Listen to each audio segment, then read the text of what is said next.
Hello everyone, welcome back to another wonderful episode of From the Margin, starring your lovely host Violet and your lovely host Connor Renfro. The loveliest Renfro out there. Debatable. That is debatable. I mean, even in my own personal life, you're like third. Wow. Third out of like 4. Actually, I forgot there were 4, probably, so 4 out of 4. Violet, rank my family members. Okay. In terms of what? Overall personality? I looks? mean, you put me at 4, so clearly you already have a rubric. Okay, in that case, it's based on likability. So, First of all, your sister, pretty premium, very cool person. Gotta give her number 1. That's funny, because you're the only one who likes her. Really? No, that was really petty. I'm so sorry. Ooh, bitchy Connor right out of the gate. I hear ya. Wah. So sorry. And there's a tie for second between your mom and your dad, so. I mean, I like one more than the other, but I won't say who. It's true. Dun, dun, dun. Gotta send this to your parents and let them fight over it. I can already say what they'll say. My mom will be like, it's clearly not me because I ruined his life and I'm the reason he is the way he is and all of his issues are my fault. Boo-hoo. And my dad will be like, I'm his favorite, obviously. Duh. No I love contest. that dichotomy between their reactions. Yeah. So this has been a weird start to a part 2. Oh, right. Yeah. So welcome back, everybody. Hopefully you listened to part 1 where Violet and I talked about where we first discovered that we are not cisgender heterosexual. Well, one of us is cisgender. I'll leave it up to you to decide which one that is. Indeed. But we're not normative. We would have been killed in a different timeline.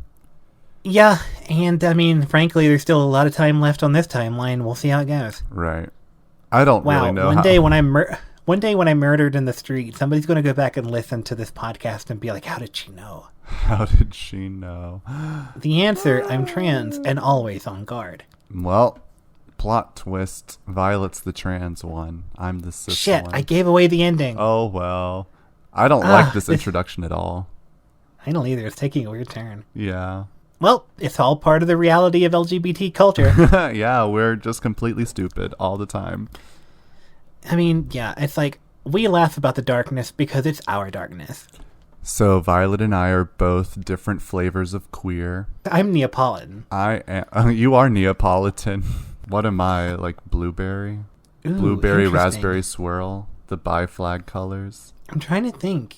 You could be like, I mean, purely in terms of ice cream flavors, I was thinking more so like you could be like orange sherbet. I love sherbet. It's so good. Like, I would always order rainbow sherbet instead of real ice cream as a kid. No wonder I turned out to be gay. You internalize that identity early. And I know we are going to be talking about LGBT identity some more, but I do have a question. What is the difference between sherbet and sorbet? I mean, do you want me to Google it real quick? I mean, you certainly can. I just have no idea and just was curious if you knew. Versus... Oh, wow, that came up really fast. The difference between sorbet and sherbet. The difference between these two types of frozen desserts is mainly how much dairy they contain. Sorbet contains no dairy whatsoever, while sherbet contains a little cream or milk to give it a richer, creamier texture. Wow. We are really splitting hairs at that point, if we're being honest. I wonder if they come from like different countries as well. I don't They both sound French. Oh my god. What? People also ask, why is sorbet pronounced sherbet? And it's like, what? This refresh. I mean, those are both French names, right? Oh, sherbet actually comes from the Arabic word sharbat. Disregard. A common misspelling of sherbet. Sherbet is a common misspelling of sherbet that resulted from a common mispronunciation. Unlike sherbet, sorbet does not contain dairy anyway. I say sherbet. I don't say sherbet. See, I grew up, everybody around me in my life said sherbet with an extra R, but like I knew that wasn't how it was spelled, so I never pronounced it that way. I'd say sherbet. Yeah, I say sherbet, and nobody else says sherbet. And I intentionally pronounced it what felt wrong because I'm just a pedant. Look at you, you pedant. I'm a pedant. I am pedantic. Hey kids, welcome to the podcast. I'm Violet. This is Connor. We're going to actually get into the substantive part now and pretend like the past couple of minutes didn't happen and that nothing was fun. So Violet, yesterday I told you about something I learned at Winthrop University. The Cass identity model. Right, you did mention that to me. So I have the Wikipedia article open in front of me, and the first two stages don't look familiar. I learned about it in like a leadership training thing. It's like how to be inclusive, how to make your student organization a safe space. Anyway, so that's where I first encountered the Cass model, and I thought it was pretty holistic. For those who don't know, the Cass identity model is a theory about specifically homosexual, gay, and lesbian identity development. It comes from Vivian Cass from her 1979 book, and it's just like a model. It's like a step-by-step on like how a specifically homosexual person understands their identity and eventually synthesizes it into the larger question of their identity. Right. So neither Violet nor I are homosexual, but I still like using the model because I feel like it can very easily be appropriated into like broader discussions. Do you agree? Agreed. I am looking through it right now, and I do agree it's definitely a great foundation. It's a great template for talking about things like this. I don't know if it's entirely as comprehensive towards gender identity, but it's definitely a fantastic framework for opening up those discussions, and there is some comparison to be made. Right. So in last week's episode, we went through like our first memories of realizing we were LGBT/queer, and then our coming out stories. That pretty much brings up kind of the first four steps all at the same time. Kind of. So the first step is identity confusion, where the person is just now like realizing there's something that's like not heteronormative about them. Right. I spent the majority of my time in that stage because, again, I was just raised in such a way that I would never even give myself the credence to ask those questions, that the confusion was almost entirely couched in denial. So my confusion, instead of saying, could I be trans, it was like, I'm having these thoughts that would be indicative of gender questioning, but I would then completely censure myself and then condemn myself for asking those questions in the first place. And that kept me in the closet for infinitely longer than need be, because I had internalized this transphobia and projected it inward, and to the point that I could never move past the first stage, even though I so desperately wanted to. Right. That actually sounds like a mixture, based on the model I'm reading in front of me right now, that sounds like a mixture of confusion and comparison. The questioning would be the identity confusion, and when you said you censor and condemn yourself, that would be identity comparison. Or maybe not. Well, I mean, even confusion does talk about the idea of psychological self-denial or repression or rejection. Right, just kidding. Yeah, that was just the confusion stage for you. If we can even apply Cass to you, if you feel comfortable using that framework in the first place. I mean, this model was developed in, I think, 1979. Right. Like, specifically really, for homosexual it was progressive. people. Right, so trans people weren't even really sufficiently on the radar at that point. This is back when they were called transsexuals. It's true, and there's still so many states that have that phrase enshrined in their laws. But considering the age in which this was written, it's a good foundation to start talking about things. And again, I do recognize that there is going to be some difference in the way it projects the identity formation stages, but it's a great place to start, so I'm certainly comfortable with it. If I find any distinctions, then I'll definitely mention it. Okay. I pulled up transgender history on Wikipedia, and it says the 1970s and 80s saw organizations devoted to transgender social activities or activism come and go. So there was already activism at that time. Oh, yeah, Stonewall was 10 years before the Vivian Cass book. So she wasn't like cutting edge by any means. I mean, granted, Stonewall, I mean, I did know Stonewall happened much before then, but like the 70s were still a time where we were coming to terms with the idea that cishet people weren't the norm that they thought they were. The 70s were when the summer of love had finally died down and we were ready to address sexual and gender concerns in an academic sense, in a social sense. We were ready to take the free love of the 60s and think, okay, well, what did this mean? What are we revealing about ourselves? Because we're now at a point where we can actually start accepting people, like, not that we couldn't accept people before. What I mean is, the 70s were one of the first instances in America in which we were finally ready to sit down and ask, what are we as a community? What is the LGBT community all about? Right. Because until then, until things like Stonewall, it had very much been just this underground, like, identity. Oh my God. Sorry. I just remembered the last time my family came to visit me, and they somehow had the idea that it was the Stonewall Massacre, not the Stonewall riots. And Lord. I had to like literally tell them the history, and I had to like listen to them tell me I was wrong. And I'm like, listen, I am the gay who lives in Manhattan, New York. Like, do you think you know more about this than I do? Just existing, I've absorbed this information. The massacre, the Stonewall Massacre. Like, please. I do have to ask, just out of curiosity, who was the most vocal about you being wrong? It was equally my dad and my sister, both Really? of whom got their bachelors in history. So, Wait got her bachelor's in criminal justice, but she's getting her master's in history. I was going to say, because I also have a bachelor's in history technically.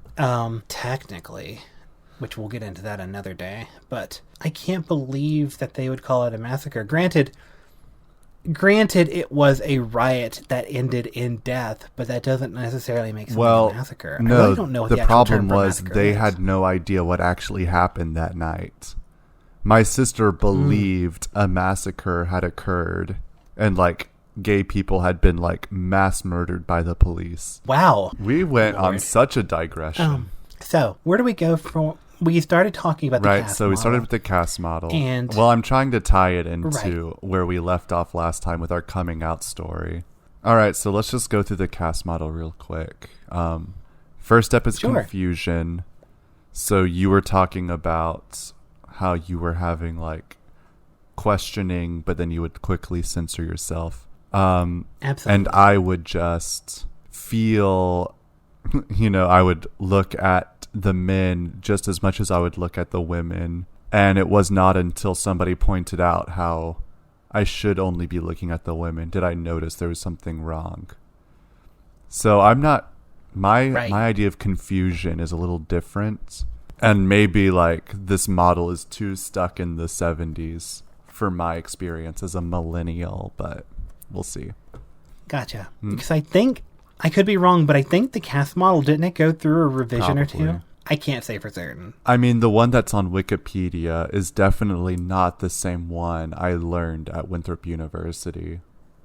So I don't know which one was more modern. This digital one online or the one I read in a student leadership class. I just looked it up, and apparently there were 3 different volumes in 1979, 84, and 1990. So... Connor, speak more... Sorry, not commanding you, but like... Boss me around. You mentioned the fact that your identity confusion didn't happen exactly in the same way. Do you think that's more a problem of the model, or just a problem of the fact that culture is so subjective in the way that you navigate things like this? Because... Well, I was somebody who... I think because...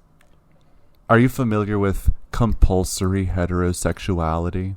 I mean, as an idea, as an right? idea. So like, I grew up kind of sheltered, and I was like, "Oh, straight love is the only love that exists. Like, I'm going to marry a woman, and I'm going to love her." And so, these feelings I felt for men, and this actually mirrors a lot of like my bisexual female friends, how they talk about realizing they were bisexual. It's like, what we now understand is same-sex attraction, we like jumped through so many mental hoops to give it another name. Like I was like, wow, this is just like a really, really, really, really good friend. And like, wow, like I just really want to like wrestle with him. And it's like, God, I just love touching him because he is my best friend. And also it's okay to like look at him when we're changing in the locker room because like we're both boys. That's what best friends do. Yeah. Well, okay, this is a little real right now, but I would always like initiate these games where I was like, kind of like truth or dare, like a gotcha thing. It's like, look, it's my dick. And then I would like flash it and then hide it. And then like, it would be a like under the pretext of a game. It's like we're flashing each other. And it would like really for me, It was just like a chance to see penis. Interesting. So yeah. And I never understood there was anything like deviant about it. And to be fair, in a utopian society, there would be nothing deviant about that. Like, even heterosexual men still are curious, you know, still can be open-minded. And if they are brought up without thinking that homosexuality is inferior or degenerate, they often engage in some of the same behaviors just out of fun or pleasure seeking. It's just like they're not sexually or romantically fulfilled from it. Right. So it was innocent. Like, I'm not saying I was like evil or an abuser or something, but right. You're saying there was no malice in it. There was no right. There was nothing unconsensual about the idea. You would never even propose the game unless you thought the person would be comfortable with it. And also right. And I mean, there were like times when like they were like, dude, that's weird, cut it out. And I'd be like, okay. And I would cut it out. Like, I never pursued it beyond like the initiation. Right. Right. But right. I gotcha. And these were like always other straight guys. They're like, they enjoyed it. You know, it's like, because we were brought up in the Southeast, in South Carolina, where it's like, it's wrong. So it's like, even though they weren't like sexually or romantically fulfilled by seeing my dick, it was like, just like the idea that this is something bad, this is something we shouldn't do. And maybe on like a deeper psychoanalytic level, it's like being seen and seeing someone else naked is like a level of acceptance. But that's really deep. I think I understand. It is really deep. It's deep in the sense that it is such a personal journey for everybody too. Like, I do want to comment. I don't know why, because whenever you mentioned the game's idea of like getting to see other people's dick and showing them your dick as like a form of sort of toying with the idea of identity formation in a way, I've heard a story similar to that from other friends of mine I've had. In terms of they would initiate games or they would like purposely go out of their way to like do something that was suggestive with a good friend just to sort of like, you know, form that identity and just sort of secure it and see, like, explore it. I never had any of that. Like, I can't think of a single time like I ever was put in a position or got to be in a position where that kind of thing really happened. Because, again, I mean, this is not anything like, this is by no means trying to isolate your story or otherwise diminish your story. It's more so just thinking that I'm an anomaly. I kind of did literally everything by myself. And my journey was one that was entirely personal, and for all that reason, I just stayed in the closet that much more, because there was a sense that anytime I had even the slightest amount of questioning, there was a deviancy to it that I just couldn't reconcile in myself, because, again, I was raised in a church environment, very much like you, where that was not exactly seen as the thing to do. Like, I so desperately wanted to reconcile these ideas and just even explore the ideas when I was younger, but there was no way to do that. Like, I wasn't particularly close enough to any of my family to ask these questions, and even the people that were in my family that were closer to my age, they were very much like the very quintessential male roughhousing kind of guys. And while I would play with them, I always felt a disconnect. There was always something keeping me from actually being friends with them. Like, I my two older cousins that I would like grew up with very, very close. Both male, both ended up going in the Marines and both served time with the Marines. I As kids, I just remember playing with them and thinking, I'm having fun in an objective sense. This is a fun time. This is a good sleepover. But why do I feel like why do I feel so wildly different from them? I think I went on a tangent by accident, and I apologize to our listeners. No, don't apologize. I told a story, then you told a story. It's equity. But still, yours was infinitely more like relevant to the question at hand. Mine was talking more about identity formation in recognizing a difference, not sort of exploring that difference. So, actually, your story leads us into the second step, identity comparison. How very appropriate. It's almost like I planned it, except I didn't. Because, not really. If you were just a regular cisgendered gay person, perhaps. Mm-hmm. But comparison is the person accepts the possibility that they are homosexual and examines wider implications. So, like, I'm not sure how much you are actually grappling with these questions, because I know for so many years you just avoided them straight out. But talking about your relationship with your older male cousins makes me think of my relationship with my older male cousins. And I was thinking a lot of the same things you were. Like, a lot of my male cousins were like roughhousers, and I was never into that. Well. Anyway. But like, I knew, and I think they knew too, like, I was fundamentally different. Like, I was sensitive, I was soft. I never really wanted to fight back or wrestle or anything. And I was very easily dominated physically, which is why I developed psychological tactics to like abuse and gaslight my cousins, as we discussed last time. Damn. I couldn't fight them physically, so I just like tore them apart mentally. But yeah, like you said, like, I felt different. And I knew there was something. So I feel like that is summarized in the second step, identity comparison, where it's like, something about me is fundamentally not the same. And I guess like it was around my middle school time where I was like realizing, oh yeah, I like dudes.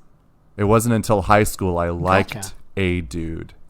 But before then, I like was coming to terms with like, oh, I feel physical attraction when I see the male form.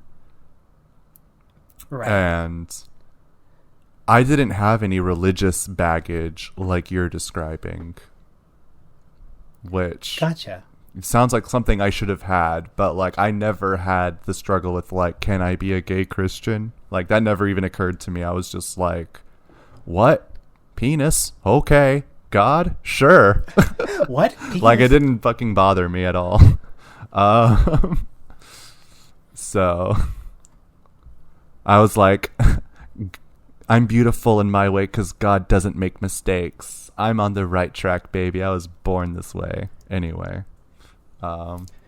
Thank you for weaving like a proverb into a Lady Gaga Did you hear her latest song? It's No, trash. It's terrible.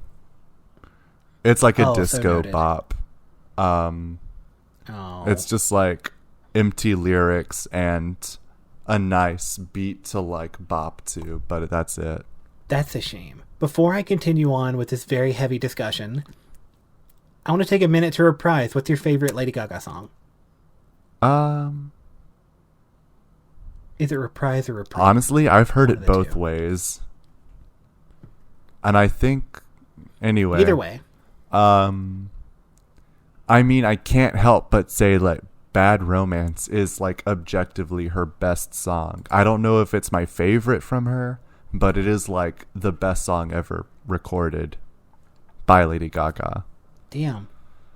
High praise. I'm having trouble remembering because it's one of those things where I will remember it the moment I say it out loud, but I can't think of what it is. It might be I don't know. I really like Alejandro. No, Paparazzi. Oh yeah, Paparazzi's a classic. Like that. Don't know why, but it strikes me exactly like as Paparazzi and Bad Romance are literally fighting for first place at all times. Maybe Judas. That's from fair. The third album. Ooh, Judah. And I like Judas because of the lyrics. Like Lady Gaga sometimes does perfect lyrics, and we all know from past episodes that I'm a lyrics guy. I'm like a poetry man. So I'm not gonna lie, I do love lyrics, but I will listen to straight up trash if it pops. See, I won't. I will listen to the most fucking shallow nonsense if I can fucking jam to it and close my eyes and pretend that they're not saying anything. I can understand. I literally can't do that. Like, I can't listen to foreign language music. Well, I can Really? listen to Gangnam Style. I was forced to. Wow. You are super I listened cultural. to the Frozen soundtrack in German because I can like kind of understand. Like I already know the English by heart and I know a little bit of German. So when I actually stop to like read the lyrics and think, I can like context clues what's being said. I was gonna say, whenever I went to I don't know if I mentioned this, I actually lived in Russia for like 5 months.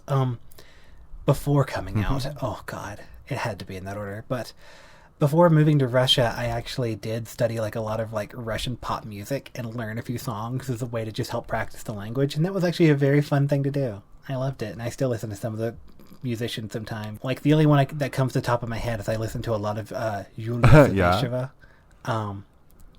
Yeah, I really liked her music. She's very like Serce bienie, which means heartbeat in Russian, is like it slaps.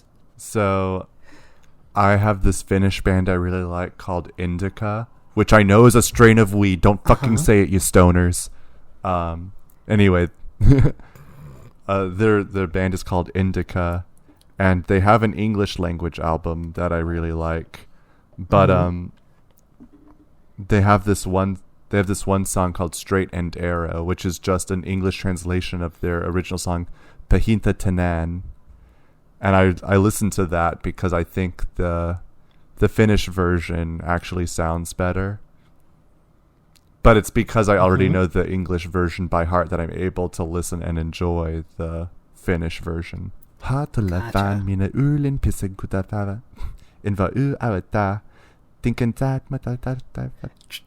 Okay. Truly, we are some of the most cultured people on YouTube.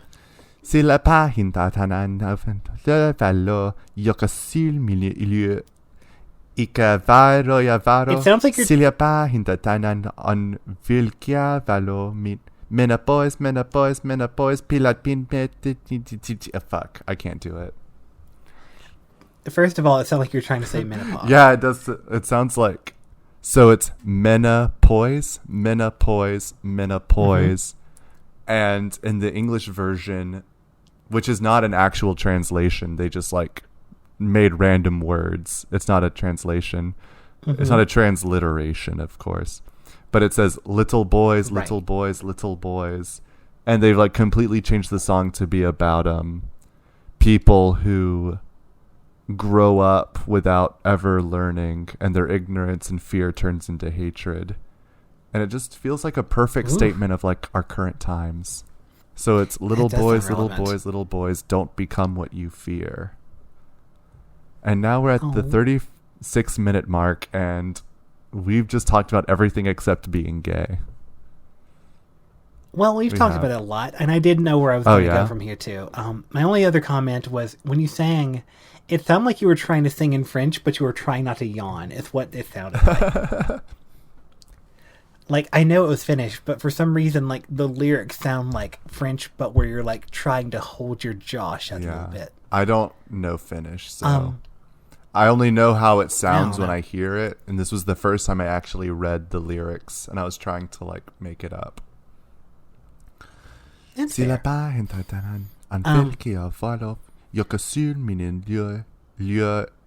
it has a lot of umlauts. It's like not sounds we're used to making.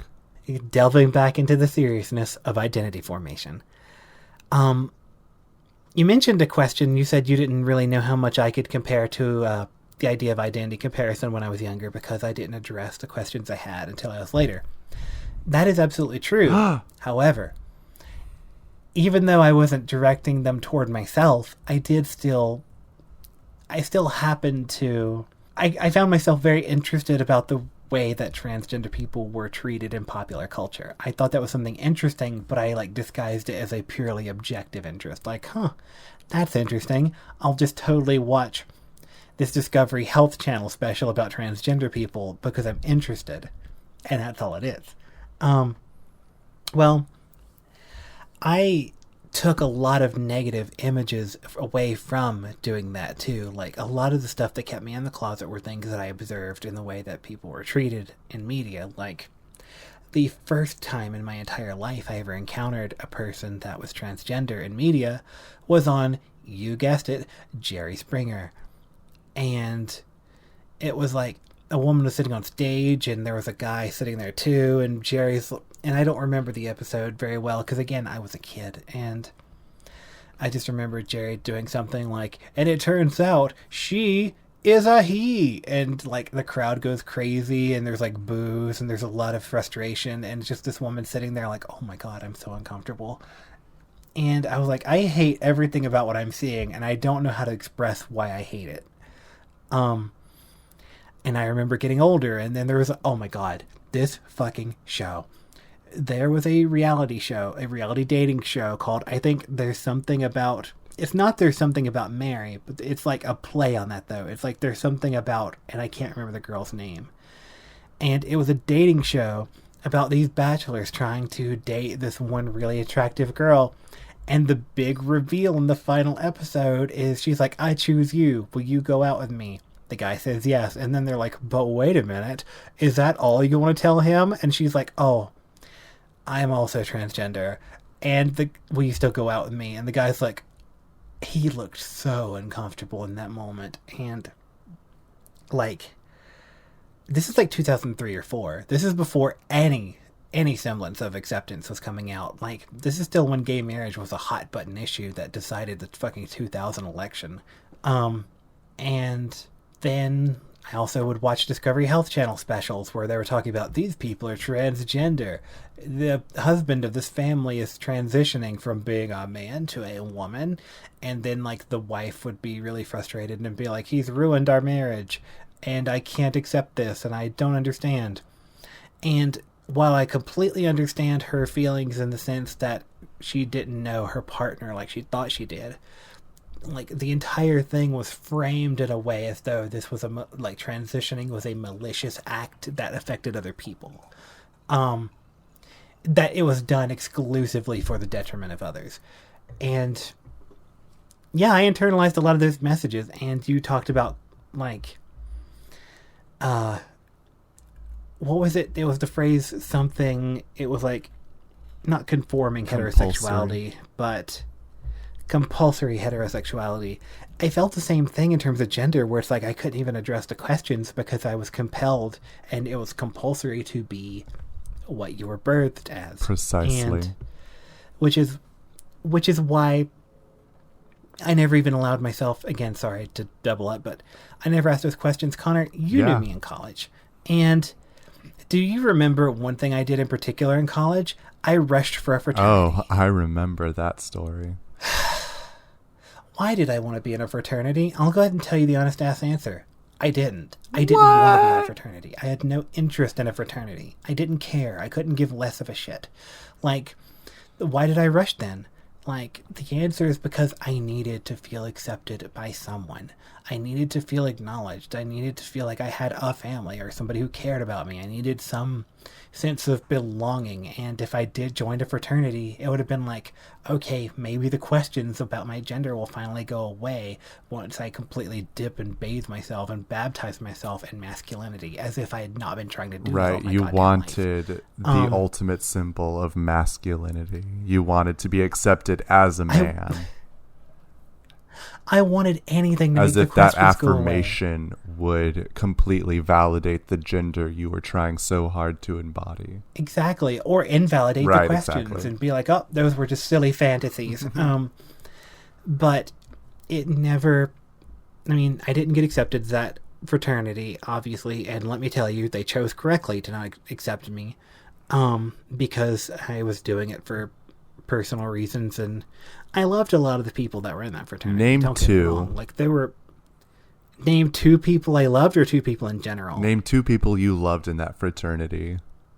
Okay, Kyle. Okay, that's one. I was going to say the same one. And also, I don't really know if I'm comfortable saying his name, so we might bleep him, but, like, also... He also was, like, really cool, and we hung out during... you went to Europe with him. And he was also, like, a UN guy, and he was pretty solid. Oh, okay, that is two. You win. Look at that. I actually pay attention. The only two good people. Also, I don't think you have to bleep his name. Like, that is a very, like, basic name. I might just bleep out the last name. Right. But, yeah, but I do remember at one point joking with... This is something I don't think I've ever said out loud, but during, like, Winthrop, what was it called? Blue Line Day? Yeah, Blue Line. Convocation, Blue Line, same thing. At Winthrop, where all the clubs would have their big fairs and, like, get people to come sign up for stuff, I remember our friend Victoria was working at her sorority table. And I went up to Victoria's table, and I was talking to somebody else that I knew that was a part of that sorority. And I joked, I said, oh, where are the applications? I'm considering joining. And they laughed. And I, like, as they laughed, I think one of them mentioned something, like, in not a malicious way, and just a completely playing around. They said, I think you're missing a bit of the equipment in terms of, like, joining. And I was like, you're right. I'm going to go pretend like I'm actually not really weirdly dysphoric about this interaction. Like, the fact that I can recall that moment, like, that was sophomore year, and that's like, oh my god, that was so long ago. That was like, oh my god, Connor, that was like 6-7 years ago. Alright, like, I'm not trans, as far as I know at this moment. Good cover. But, like, I too would rather be in a sorority than a fraternity. Right. Like, I never had real male friends for the most part growing up, except for a couple. I just always got along with women are easier, and it carried through for all of my life. And I don't know. I knew so many people in that particular sorority, and I loved them all and had classes with them and got along with them. And I was like, you know what? I actually would enjoy being part of your group, and I would actually uphold your values, and God damn it, I love you all. You're great. You're wonderful people, and I want to be a part of that. Honestly, men are only good for sex. And are they even good? No. So, what are they good for? Nothing. It should just be women. It should just be Connor and women. Then I am the only option left. I mean, I don't necessarily want to have sex with all of the women. I don't necessarily want to have sex with women. I'm celibate. I'm abstaining from sexual intercourse. Here's the real question, though, Connor. Voluntary, involuntary. I'm a volcel, a voluntary celibate. There we go. So it's like, why am I even talking about being bisexual? Like, who cares who I'm attracted to if I'm not having sex anyway, right? That's fair. That's totally fair. Like, is my sexuality even valid if I'm not sexually active? I don't know. It's as valid as you want it to be, baby. It's all hypothetical. Like, am I even attracted to anybody? Anyway, this is actually just, like, too weird, and I feel like we should veer back to a main point, or... No worries. Would you like me to pull it back? Yes.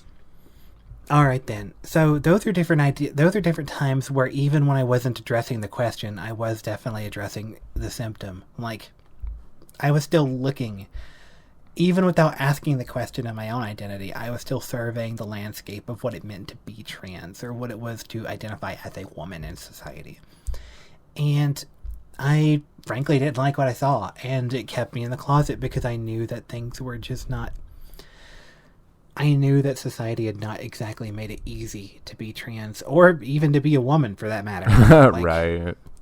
I'm not exactly blind. It was very obvious that even being a cisgendered woman was going to have some hella hurdles. But the combination of being both trans and identifying as a woman was going to be something that I just wasn't emotionally prepared for at that time. Even if I... This is one of the things that, like, when I told my mom and came out to my mom, she said this, and I don't think she understood the power of these words, but I carry them with me even now because I don't know what they mean. When I came out to her, and she asked, like, how long I'd been having these feelings, and I told her pretty much my entire life, she said something that really kind of scared me, and I still don't really have an explanation for it, and I don't think she does either. She said, "Thank God you didn't tell us this when you were, like, in middle school or high school." And I said, "Why is that?" She said, "Because I just don't know what we would have done." And that scares me. And because I'm like, what does that mean? Does that mean I was going to be sent to a camp? Does that mean I was going to be sent to a conversion therapy place? Does that mean that I was going to be pretty much, locked in my room? And like that one woman in Paris who got locked in a room for 25 years by her parents. Which is a real thing. And if you've not seen the pictures, that is a horrifying story.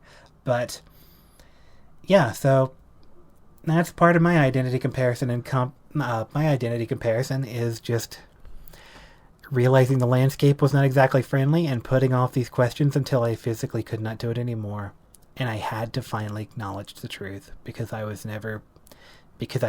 one day just realized I'd never taken a free breath in my entire life. On this episode of Violet and her baggage with her mom. I'm sorry. No, it's fine. It was relevant. Actually, I mean, that is really scary to hear. But in a weird way, I understand. Does that make sense? I'd like you to elaborate before I say yes. Okay, it's like... when we were in middle school, it was like 2007, 2008, right? Like, our parents were different people back then. Like, my parents have fundamentally changed between 2008 and 2000. When did you come out? 18? 17? Yeah, 18. 17, 18, but like, I came out officially in 17, but like then they forgot it. Sorry, it's just really funny that they forgot you came out.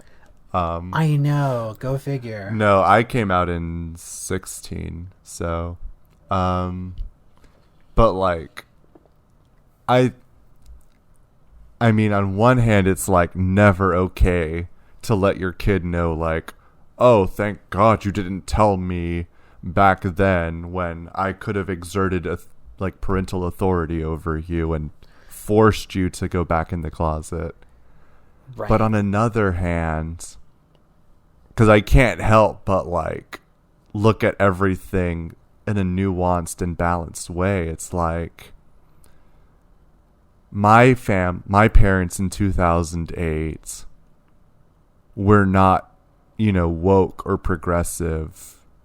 They were like liberal, but they weren't, progressive. Right. But by the time I came out in 2016, like, we had watched the first 2 seasons of Glee together. We had had all the conversations. Gay marriage had already been legalized. Their candidate Obama had like co-signed it and ran down the halls waving a rainbow flag. So like, they were gonna ultimately be okay with it no matter what. But in 2008, when Obama was running against McCain, like, that could have pushed my parents to vote Republican. Just saying. I mean, I just guess I'm afraid more so because my parents were never even remotely liberal. They never gave me even the slightest inclination that I was going to be, like, I never had anybody that I knew that was like, LGBT and like never had any affirmation that it would be okay if I came out. There was never "we love you regardless" talks. There was never like, look at that person on TV, they're gay and that's okay. It was like even today, my parents, I would still call them conservative exclusively. The first anything, if anything, the first time they've showed me any real like idea of progressivism or liberalism is the fact that they have since kind of got adjusted to the idea of me being trans and when they talk to me and address me, like, I genuinely can feel the fact that they have gotten used to the idea and that they are okay. And while that's absolutely wonderful, it's like I still don't think, like, aside from that, they have not changed at all in their entire life. And I don't ever expect them to. But I just never lost that sense of danger, I guess you could say. All right, Violet, I have a proposition for you. I mean, you wouldn't be the first man to have propositioned me. All right. So first I'm going to like have you over for coffee and tea. Just kidding. No. Yes. I'm going to respond to what you just said. And then how about we stop again and make this a 3-parter since we're like at the hour mark. Serious? We're at the hour mark and we have so much more to get through. I mean, you're absolutely right. This could be like a series. Like, we have so much baggage we are working through. This could be like a legit series. I mean, if we're going to even call ourselves From the Margins, we've really got to talk about these I mean, issues, yeah, these are the issues we should be talking about for the purpose of brand purity, brand integrity. I mean, you're absolutely right. This is discussion worth having. And I think, I mean, obviously fan will or not, I think just for our sake, I think we really do need to talk about this, and it's worth making another episode. Right. Because I have so much more to say. We still have 4 steps on the model to get through. And I will say I apologize that I did take such a long aside talking about Lady Gaga. That certainly did not happen. No. That's good content. That is quality commentary. Everybody appreciates it. I don't care if this ends up being a 6-part series. Like, this is good. This is the work that needs to be done. This is what the cis-hets in our audience need to hear. Up close and personal. It's really fair. Because, I mean, we're being pretty direct with our experiences. Even the cis-gays in our audience need to hear what we're talking about. Yeah. But... So, with your answer, like, obviously, respond to my experience, and then we'll get on with our next episode. So, you were talking about how your parents were always staunchly conservative, and you have a rural background. So, like, I mean, there is an element of I do need to, like, acknowledge, and I have acknowledged to you, but I need to acknowledge on here, on this public platform, that I was very privileged to have liberal parents. And I don't conflate liberal with progressive. Right. But my parents have grown slightly progressive just because of, like, the politicians and the shift of the Overton window. But remember, when I came out to my dad, the first thing he said was, well, I'm not going to murder you. That's true. That's fair. And then later on, when I was single again, he made a point of saying, like, you're going to marry a woman. Like, you can be attracted to men, but you're going to marry a woman. And I was like, okay. I'm not ever going to get married, but sure, Dad, I'll marry a woman. And then just a funny story at my father's expense.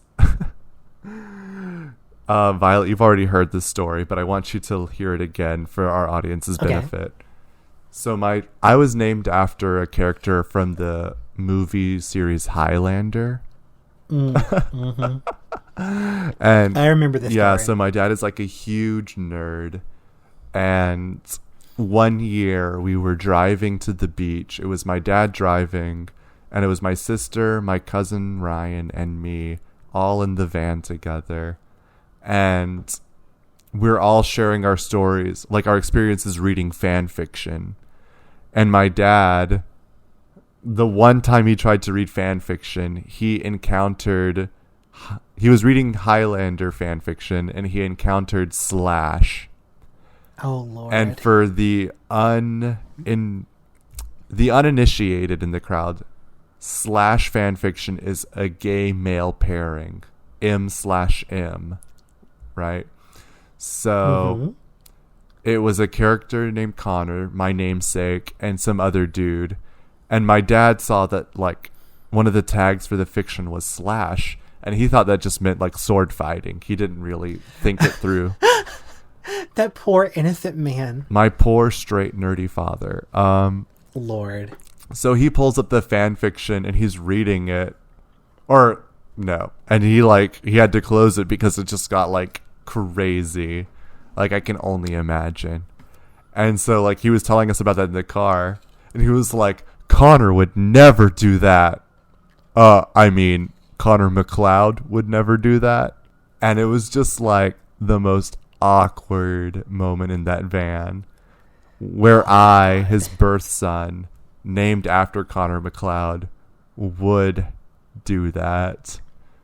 And I think my dad was like just now realizing like, oh no, I've conflated homosexuality with like bad things, and now I feel well, that's giving my dad too much credit probably. I mean, he's a smart man, but I don't know if he's a critical thinker. No offense. That's fair. I'm sorry if my parents ever hear this episode. But like, yeah, that's what I had to sit through. And it was just the most awkward moment. And my cousin was like, lowercase 0 face. Lowercase 0. Lowercase O. Lowercase 0. Boo. Boo. So, Boo. yeah, I mean, life wasn't really that great. My mom's side of the family is very progressive and very accepting. My dad is better than his family. They don't know. I mean, they probably know, but I haven't like confronted them face to face. So like, right. I mean, there's definitely like an element of, for our own protection. Well, I don't know if you even have that privilege since you're like physically transitioning. Right. Another level of privilege is that like I could be straight passing if I chose to do so.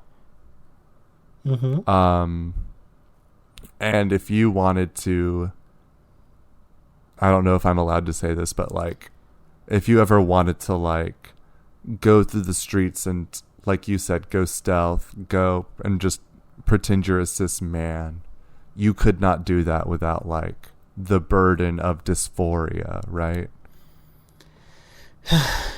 That's absolutely true, but I genuinely do want to talk about that as an experience, but I think that might be something that we need to address in the next episode. Next episode we'll talk about our... Yeah, it's too long of a thing to address in this one. All right, so that's our cliffhanger. Tune in next week for the continuation of our deep dive into queer identity. Indeed. We love you all. Thank you for joining us. And please, we look forward to everything you have to say about this series. We hope you enjoy it or are learning something at least. Kisses. Also, if you're out there and you're LGBT and you're struggling with it in any way, we love you. And it does get better. It really does get better. You just gotta get through it, honestly. We're telling a lot of war stories, but at the same time, we're here. And that's what matters most. I mean, I am happy to be alive. After my saddest moments, I'm glad I stuck around. It does get better. Same. Even on my worst day, I still think, on my worst day right now, I still think I'm still infinitely happier than like some of the better days when I was still closeted. Yeah. Yeah. So we'll leave you with that note. We'll leave you with that hope. And we look forward to seeing you in the next episode. Okay, bye.